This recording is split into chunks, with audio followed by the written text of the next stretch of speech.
You felt I'm in this group like a puppet all through. Hey, bullets! Bullets! Hey y'all, it's your girl Okwe and welcome to the All Shows Nigerian channel where I review Nollywood movies, series and reality TV shows. And I tell you there is so much, hey God, so much to unpack in this finale episode. I don't even know where to start. God help me, God give me the patience, the peace of mind to be able to review these things successfully, because I have so many opinions, I have so many things to say. My list of things to say literally is so long, like I don't even know where to start from. This episode was jam-packed with so many things, so many shocking things, so many shocking revelations, so many shocking allegations, and I was like, oh my God, what did I get myself into?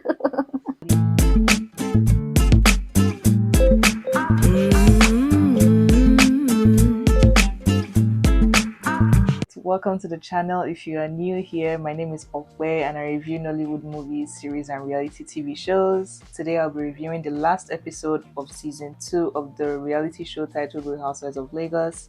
And if you are new to the channel, I have been reviewing this particular show for a while now, and if you would like to watch my videos, my past videos on this particular reality show and this season, please go to my channel bio and click on the playlist section. You'll see all the episodes there for the reality show section, and yeah, you know, watch it in your spare time, watch it when it's convenient for you. Take your time, you know, sip on your tea, your drink, your wine while you watch it and like unwind and everything. And please don't forget to like the videos, comment. I would love to read your comments, and most importantly, subscribe. You guys, please subscribe. A lot of you guys have been watching my videos recently and you are not subscribing. Did I do anything wrong? Like, if I did something wrong, please comment it down in the comment section. Literally, I'm willing to hear you guys' thoughts on what I could do better in my channel to like make you all subscribe. Like, if you subscribe, it will really help me. It will really help for the growth of this channel and like my personal goals on like what I want to attain in this channel. And I really appreciate if you guys truly subscribe to the channel.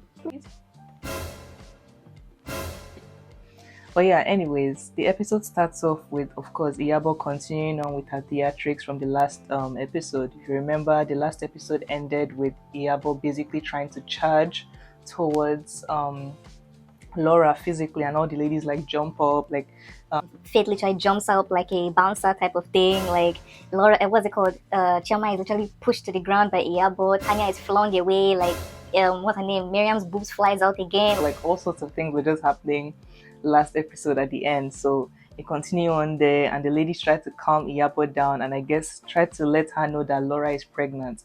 And she's like, so what, and stuff like that. Like, I guess the news takes her off guard. Like, she didn't know that Laura was pregnant. But I feel like I saw somewhere on Instagram Laura basically debunking that and saying that, or someone debunking that and saying that Iyabo did know that Laura was pregnant at that moment. It wasn't that she was just hearing it from the first time with Miriam. Like, it wasn't the first time that she was hearing it when Miriam like told her like in that moment to not fight Laura because she was pregnant. So if she knew prior and still wanted to like charge towards a pregnant woman, honestly, again, that just shows the kind of character that Iyabo has. Like, just shows the kind of person that she is in general. And at this point, with the things I've been seeing with this chick in this show, I'm really not surprised. I feel like she can fight anybody, like literally anybody, physically challenged, blind, anything she can fight. Like, she seems like that kind of chick that really don't care and really don't have like any sort of like social like structure or moral structure in her body, in her bones, in her spirits, in her mind, like in her soul, nothing. Like, she just seems like that kind of evil person in my opinion. Iyabo in her confessional says that if not for Laura being pregnant, she would have slapped her, the living daylight out of her. And I'm like, yep, expected that from you. Doesn't shock me again, doesn't faze me again. Like, I expect you to do that. In fact, I expect you to drag herself as she's pregnant type of thing, because that's the kind of person that you are, Iyabo. We already know, don't worry, we know you very well now. Chioma in her confessional says that they need to make a rule in the group whereby if one of them is physically violent to the rest of the group, they should ask them to leave, or they should leave in general. And I'm like, girl, that rule doesn't just imply to you, but it also implies to your mother, like your godmother or your fairy godmother or your queen mother or whatever. Because if you remember in season 1, like we saw or we heard, we didn't see, couldn't let us see, you guys claimed that production wasn't filming then, yeah, right? That Iyabo had physically tried to attack or physically attacked Caroline and stuff like that. And even you, we remember seeing you physically like pushing Iyabo last season just so you could get to Caroline. So what are you talking about? Not the pot calling the kettle black. Like, shut up, girl. Like, just keep quiet, please. Laura in her confessional says if Iyabo is too old to be in this group, she should just get the F out. I'm like, period, because we can't keep up with the girls. Please exit the group chat. We don't need you here. Your storyline is not relevant. You being here, your being is not relevant. So if you can't handle the smoke, sis, we usher you to the exit, to the left, and you know, you can excuse yourself, essentially. And yeah, I was with Laura on that. Like, stop acting like the mother of the group and all this. Like, stop demanding respect, but then, you know, like trying to like at the same time try to like keep up with the young girls. Either you're gonna keep up with them or you're not. So all these like demanding of respect and demanding of whatever that she's always demanding of, like, girl, cut it out. These are not your kids at the end of the day. You can do that with Priscilla and your other children, but these are grown women, have their own children, have their own establishments, their own businesses, and they're not going to succumb to you for anything. You're not putting food on their table. So please, let's be guided. Let's be guided for real. The ladies are soon able to calm things down eventually and move on. Faith once again clarifies her relationship timeline with Laura to the ladies. And I'm like, girl, why do you keep doing this? You don't owe these ladies any form of silly explanation after how they've treated you since the beginning of this show. Like, it's low-key annoying to see her try to be like level-headed and be cordial with them even after all the messiness that they've done to her. And honestly, I guess, you know, people are just built different, and like, because in my opinion, my patience and niceness would have worn off by now if I was in Faith's shoes. I just can't comprehend where she gets this reservoir of niceness, this reservoir of poise, this reservoir of etiquette, like moral, social etiquette. I don't know where she gets it from. This reservoir of patience with these ladies and all that. Honestly, her level of maturity and level-headedness needs to be studied by these ladies, and I really hope that they are taking notes and seeing how like you can handle like conflict or situations or confusions with your words and not essentially with your hands, type of thing. While Faith is explaining her side and everything, she makes a comment about, I guess she's like making an analogy, and then she points out that, you know, Iyabo is wearing her necklace piece, and I'm like, not Iyabo wearing Faith's jewelry collection right there and then, but yet he's still trying to be messy, talking about, oh, how, where am I wearing your jewelry? Girl, did you look at your neck? Did anybody put it on your neck? Did they put it on your neck when you were sleeping? Which one is like where like where am I wearing your jewelry and stuff like that? Like, she just immediately went into defense when Faith pointed it out, like, oh, you see, like, by the way, like, for instance, you're wearing my jewelry. I can't remember what exactly she was talking about, but she was making like a comparison to something, and then she just like said that, like, see, like, now you're wearing my jewelry and stuff like that. It wasn't any form of shade and everything, but the way Iyabo just reacted, like, where am I wearing it? And then Faith is like, on your neck, like, you're wearing it right now. And she keeps quiet. And I'm like, what was the point of doing that? Like, what was the point of doing that? That didn't make sense. That just came off like weird. Like, what are you doing? But anyways, for me, that's just another instance yet again where Queen Mother is being messy and immature for absolutely no reason. Iyabo soon walks out, and I'm like, girl, go and sleep. This is probably time for your nap, your siesta. You know, we know that you need that strength. We know you need that strength to move around as the old lady that you are. So we get it. Like, of course you need your sleep. Of course you need your siesta. So of course you need to walk out and like take your nap. ugh, I just really don't like her. Like, I feel like she just oozes negativity and oozes immaturity, and it's really not a good look for someone in her, I guess, age bracket or something. Because I'm sure she's as old or even probably older than my mom. Like, and see the way she's behaving in front of her screens. Like, no.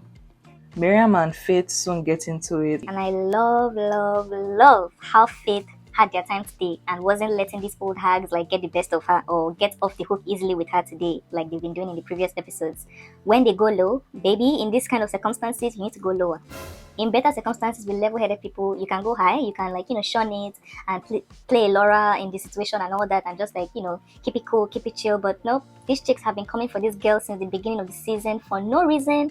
And sister, when they go low with you, you have to go lower. Yeah, you have to go lower sometimes to prove your point. You really do.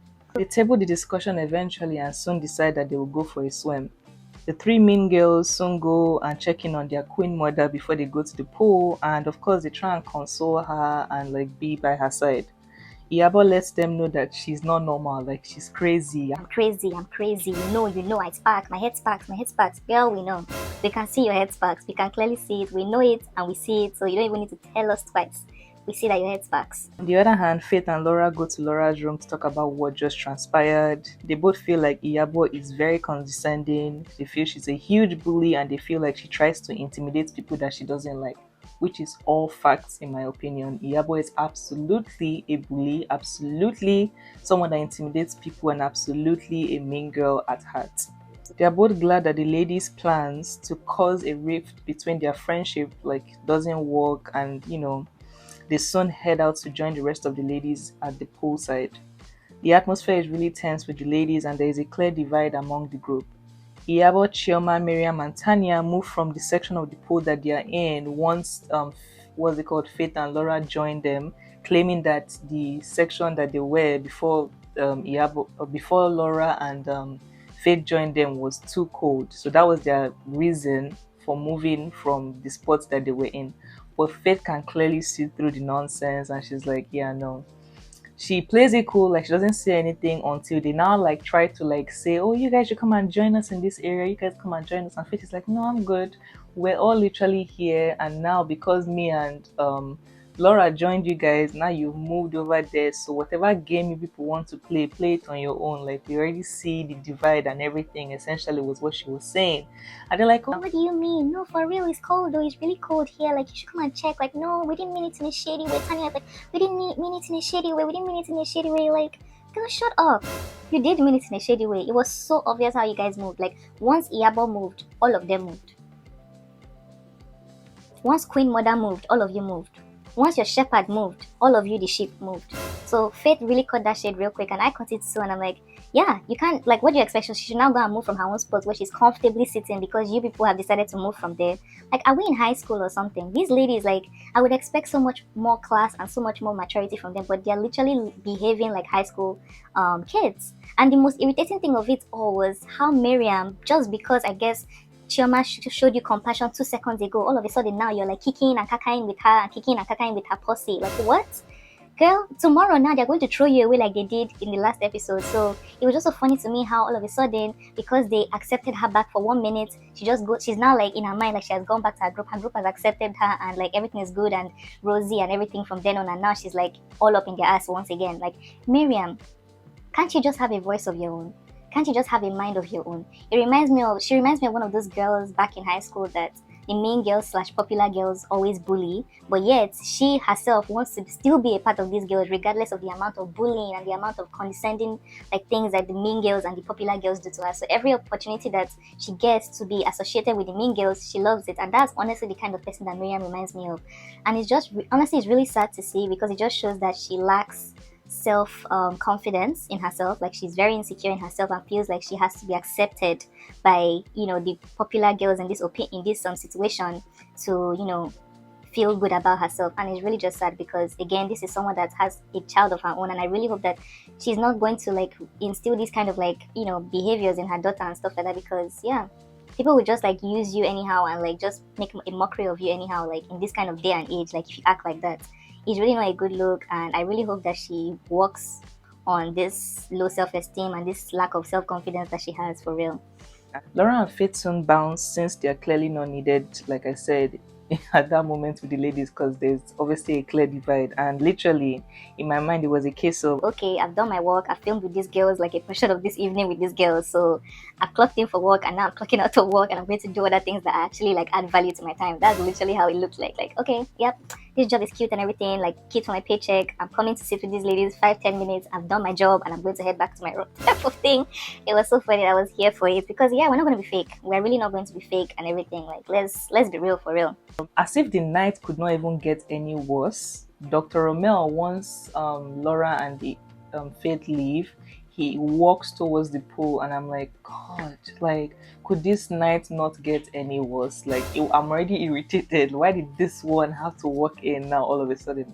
But even the miserable gang, or the miserable hags, they too are literally tired, and they're like, no, Dr. Romel, we're tired and everything. So everybody just retreats to their room for the rest of the night and decide to meet up the next day for brunch. The next day, the ladies of course meet up for brunch, and Iyabo and Laura choose to hash things out and be cordial with each other. And I'm like, okay girl, sure. Obviously that whole hashing out was short-lived, because clearly on your Instagram pages we see that y'all are still feuding based off the show. So clearly whatever resolution or whatever cordialness, if there's a word like that you guys came to in conclusion, didn't do anything for you guys, because you guys are still at it, you want to, till this day. So Laura, I really want you to develop a tough bone or a tough backbone or something to be able to like stand your ground and stand it, straight on. Like, don't be all like wishy-washy and everything, and like all of a sudden if they like try and like be nice to you, you now take it as a situation of, oh, I guess we can resolve our situation. Sometimes you don't have to resolve things with the devil, like for real. You don't have to resolve things with the enemy. Just keep it real and keep it classy and keep it moving. You don't have to be friends with all these ladies. I feel like she's also one of those people that feels like she has to be friends with everybody. And I guess, okay, that's like, from a maturity standpoint, that's in the perfect world would be good, but sometimes you just have to cut the cancer. You really just have to like cut off the negativity, and the girls that you're trying to be cordial with, they scream negativity. But if you are comfortable with having them around you, do you, boo? Dr. Romel soon joins them, and Chioma once again starts the mess by bringing up the conversation that Tanya had with Faith, which was basically Faith letting Tanya know that Dr. Romel was saying a lot of trashy things about the ladies behind their back prior to her fallout with him and prior to him meeting the ladies. In my mind, I'm like, why are we still talking about this? I feel like more than half of these episodes this season, we have talked about this situation. I'm like, why?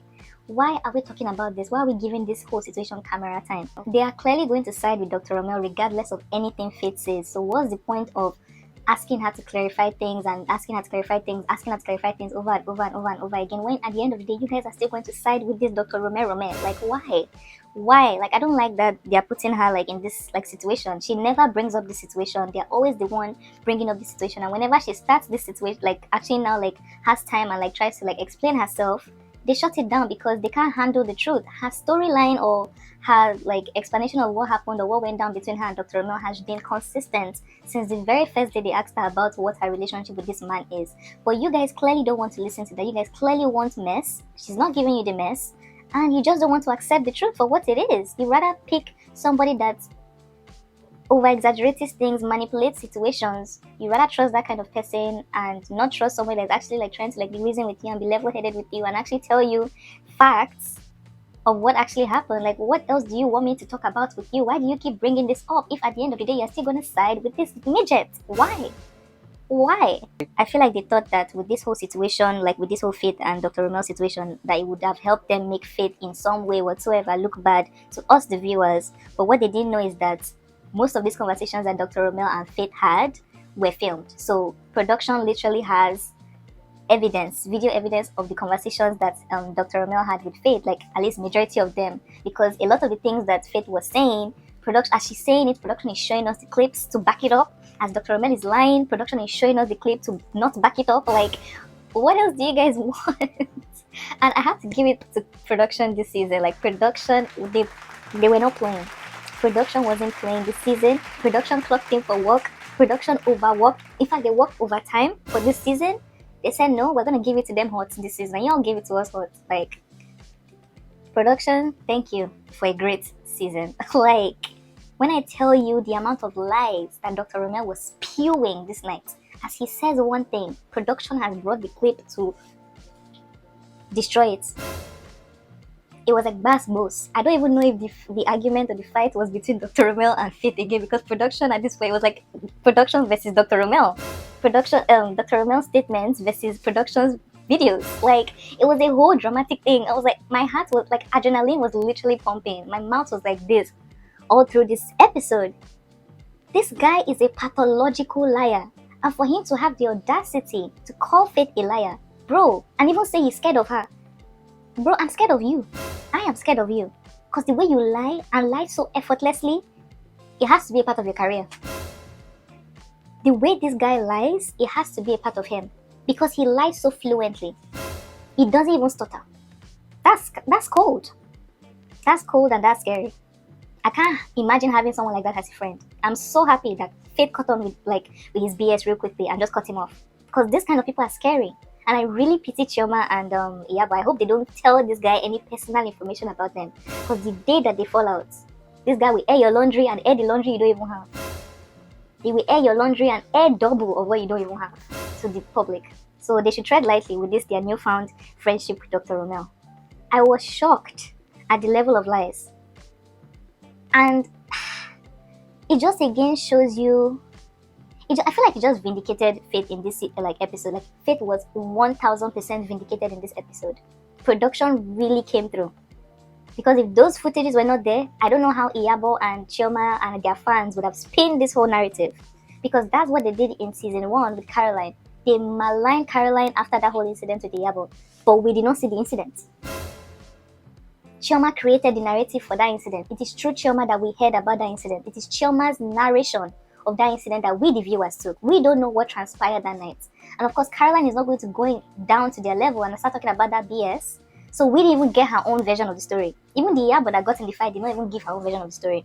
You would think that if she was as innocent as Chioma portrayed her in that moment, in season 1, about how she was calm, this, it was Caroline, Caroline was the one fueling things and all that, and Iyabo just broke, lost it, blah blah blah. If she really was as innocent as Chioma was portrayed to whoever she was talking to in that scene when she was recollecting the night or what happened that night, I feel like Iyabo would have defended herself to the bone, in the reunion. But if you remember in the reunion, Iyabo was she feels like she acted out of line, and it was just one comment that what's her name, Caroline said that threw her off and made her act that way, that if she could go back she wouldn't act like that. I don't really remember the exact words of what she said, but she definitely didn't seem as confident and I stand on it like you would expect her to do, she's been doing in this season. So it makes me really wonder if there are a lot of loopholes in Chioma's story of what actually happened that night between Caroline and Iyabo, because we only heard the story from Chioma's mouth. Nobody else talked about what really happened. Nobody else narrated what really happened in that night. Comment down below what you guys think about that. Faith once again clarifies things and that were discussed between her and Dr. Romel and their relationship timeline. Dr. Romel, like I said, denies all the accusations and tries to put everything on Faith. As Faith is explaining the situation, Tanya in her confessionals is I'm tired of this conversation, and I'm like, girl, you better not be tired, because it is your fellow sheep that brought it up. Y'all are the ones working tirelessly, endlessly to make this narrative of Faith they did for Caroline last season, and it's clearly not working. And as the chick is clearly making valid points and valid facts on what she's talking about and how she's relaying this information and clarifying this whole situation for you guys that keep asking, now you are bored. How convenient. How convenient of you to be bored, because now the chick is making sense, now her stories are making sense, now everything that she has been saying from the beginning has been the same, has stayed the same. You cannot poke holes at what she's saying at this moment. Now it's boring. Very convenient, Tanya. Very convenient. I'm very convenient that you have a mouth right now in the last episode. Very convenient. You've been an accessory all this past few episodes, and all of a sudden now you have a voice in the last episode. How convenient. How convenient. How convenient. In one way or the other, you have to get that check. I'm pretty sure you have to. Very convenient. From the way I'm speaking, you can already tell I'm very heated, right? The whole episode literally made me heated. I was riled up because the way they were coming for Faith, the way they held her to a different kind of fire in this episode was out of this world. For what? What did the girl do? She just came with her train in episode 1, and all of a sudden you could just at that point made a pact to try and destroy her image in this show. The girl just came in her train. That was it. She didn't steal your boyfriend. She didn't steal anything from you. She didn't steal your man. She didn't steal your money. She didn't steal your business. Nothing like that. She just walked in with a train. And all of you, your neck wanted to collapse. They had you in a chokehold. Insecurity wanted to choke all of you. Low self-esteem wanted to choke all of you. And now that you're not getting the reaction that you're expecting from the chick, she's boring. Very convenient, Tanya. Omotayo. as if the whole situation couldn't have even gotten worse. The midget had the audacity to say that Faith had told him that she particularly wanted to get close to Iyabo in this group so that she can get the type of men, aka Polo, or get the type of man, get the type of man that Iyabo has. Hey God. When the fish in the sea is not even limited. Why? I'm sorry, Polo is a nice guy and everything, but what is in Polo that Faith cannot get to another person on her own? That was the most ridiculous, most foolish statement I've ever heard on this show. That she wanted to get close to Iyabo so that she could get the type of man that Iyabo has. Who is Polo? Sorry. Before this show, did anyone know who Polo was? And again, no disrespect to him. It's just that he has to take some stray bullets since he's associated with Iyabo.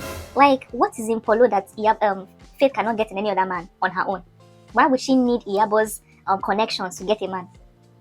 People really have seen this chick finish. For what though? Like, I don't even understand. What did this chick really do for these people to see her finish like this? I was laughing because I was like, I know they did not really believe this statement that this guy said. And they believed it. They ate it up. Even Faith was too stunned to speak. She had to remove her hat. Like, what did I just hear? It's almost laughable. It's the most ridiculous situation in my opinion. Y'all really believe that?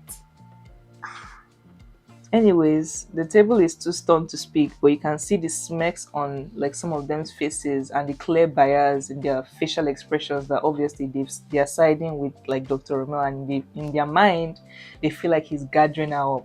Little did they know that production is cooking up something behind the scenes for them and has thrown it into their faces now on the show that all these things this guy said, they were lies. They were lies. Chioma in her confessional says that she has no reason to doubt what Dr. Romel is saying because his version of events have supposedly remained consistent. And I'm like, really? So Faith's own version of events have not? Like, what are you talking about? Chioma, honestly, this season was a really big disappointment, and honestly, was a disappointment last season as well, like close to the ending of beginning from the ending, like periods of last season. For someone, in my opinion, who has like such a professional degree, like she's a lawyer, she studied law or whatever, I'd have expected a better level of like discernment, a better level of wisdom, a better level of intellect in handling situations like this, like from her, and being able to discern between like truth and lies, since in my opinion that's part of like her career choice and everything, right? Like she's a lawyer, she probably, I don't know the kind of lawyer that she is, but I just feel like some level of intellect or intelligence should have come with this law degree, and I don't know, should have helped her, like would have helped in situations like this to help resolve situations like this. But honestly, she just feels the fire and she's going about things all the way wrong. And I thank God that she took the entrepreneurial route, because baby, if not for brass and copper, that degree is staggering right now. That degree has K-leg and that degree is shaky as fuck right now, because yeah, we don't see any like lawyer qualities in this whole situation. You're literally thinking like the average man, but I would think that as a lawyer you would have to like think more intellectually, like in situations and all that, and be able to decipher and discern things better than an average person. But Chioma acts like literally a child and thinks like a child sometimes, and I'm like, what is this girl talking about? Honestly, she's a big disappointment in my opinion, though. She literally could have brought beauty and brains to this show, and I just feel like she just brought beauty, superficial beauty, because there's nothing beautiful about her on the inside too. Really, I'm really disappointed with her and the role that she has played so far in the show. Yeah, but then goes on to say that I guess the day before, Faith had shown the ladies, like I said, some of her jewelry, and I said in my earlier in the review that Iyabo made like a shady comment, but not really shady comment. She just made like a shady expression, like, "Oh, how am I wearing your jewelry?" And then Iyabo, what's her name? Faith pointed it like, "You're wearing my necklace right now," stuff like that. And she didn't say anything after that. I guess after that conversation, when maybe in her room behind closed doors, after production had stopped filming, her and her girls, which was probably Chioma and Tanya and Miriam, were probably discussing, and Tanya basically was putting a chip in her shoulder, like, I feel like Faith brought up the whole jewelry thing because she was trying to be shady and everything, because I guess when Faith gave her the jewelry, she told her that she didn't want her to pay for it, that she was giving her free of charge, and honestly just wanted, like, requested of her to please like tag her jewelry line, because I guess Faith has a jewelry line. So that's all she wanted from Iyabo, like, I'm giving you this jewelry, like, just for you, like, type of thing, gifting you. I really appreciate if you tag my jewelry like store on your Instagram for my business promotion, like to promote my business. And I don't see anything wrong with that. We're supposed to be in this group of successful women, right? And you seem to, your what's it called, in your public figure or in the public eye, you seem to be someone that supports women, supports people, supports whatever, supports this, supporter of persons, supporter of people, like whatever you are, and a philanthropist, everything. So yeah, like, I don't think she asked for too much. I really don't. So I guess Tanya was not trying to put a chip on Iyabo's shoulder. Like, I feel like she was being shady with that statement. Like, what does she mean? Is she trying to say that you can't pay for the jewelry and stuff like that? And again, it just goes to show that Tanya, you're literally like a snake for real, as Faith said. You're a snake because, like I said, you've been an accessory all this while, like in this season, and all of a sudden now you are getting your backbone from where? From where? Okay, okay, if you want to get backbone now, then you actually also fry in the heat as well. And Faith delivered it to her also as well. Like literally, like Faith gave it to her, and I was literally here for it. She gathered Tanya in that moment after that whole situation, because how can you just literally be an accessory for like the past 11 episodes, and in the 12th episode that's when you decide to have him out? No, girl, no. The stray bullet to hit you also, and he hit her very well. She did not expect it. She never expected it. Tanya, after being thrown under the bus by Iyabo because Iyabo made, shed light to that whole situation, she then tries to backtrack and do damage control and be like, oh, in that moment, that's what I was thinking. But after hearing your side now, Faith, I get where you were coming from, and I totally understand it now. I understand this whole situation now from your perspective and everything. And Faith, of course, doesn't believe it. She sees through it and gathers her, like I said, real quickly. And I was here for it. I enjoyed it. Faith was just gathering people left, right, and center this episode, and I really, really loved it. She really ended this episode with a bang. She ended it with a bang. Anybody that had doubts of her in the beginning, like, oh, she was just keeping them quiet, she was too chill, she was too calm, she was too patient, she should give it to them. No, she overgave it to them on this episode. She came prepared. In all 6 footness, she came prepared. Chioma then says that she also heard from Dr. Romeo, how convenient, that Faith had made a statement about coming for Chioma to steal her crown and compete with her. And I'm like, girl, what crown? Is it crown of misery? Is it crown of loneliness? Is it crown of inferiority complex? Is it crown of low self-esteem? Is it crown of intimidation? Is it crown of immaturity? Is it crown of foolishness? Is it crown of stupidity? I mean, we could go on and on and on and on these crowns that you have. But nah, I think Faith is good with her crowns. Like, she doesn't need any crowns of toxicity with her whatsoever. And I think she's very, very happy with her crowns of positivity that she has, that she's wearing, and doesn't need to tell anybody about or talk to people about or self-proclaim to herself about. So I think she's good on the crowns. Thank you. Honestly, Chioma just sounded so foolish and so stupid to actually believe all of these things that Dr. Romeo had told her. Like, I don't even understand. Is there like a shortage of brain reasoning skills like in the world today or something like that? Because I really don't understand. The man has literally seen all of you miserable ladies and clearly knows what to say to make you feel good about yourselves, and y'all are just eating it up like eba and amala and begiri. You're eating up everything that he's telling you people. It's really sad to see. Like, it's really sad. And this guy just embarrassed the freaking daylight out of all of you. Y'all really went hard for him, and I can't even wait to see. I wish I could see your reactions watching this episode and seeing how everything that Faith said he said about you guys was tea. He probably even said more. He probably even just didn't go into it. Like, for real. Probably said more in closed doors. So I would really love to see like how they react like during the reunion and everything. And if even after all this, even after like the show coming out and all these episodes coming out, still they choose to side Dr. Romel in the reunion and side with this serial liar during the reunion, then honestly their case is truly way more critical than I thought, and I can't wait to see how they spin this whole narrative again during the reunion, because I don't think we the viewers are going to fall for their manipulation or like their the narratives that they're going to like portray during the reunion and everything.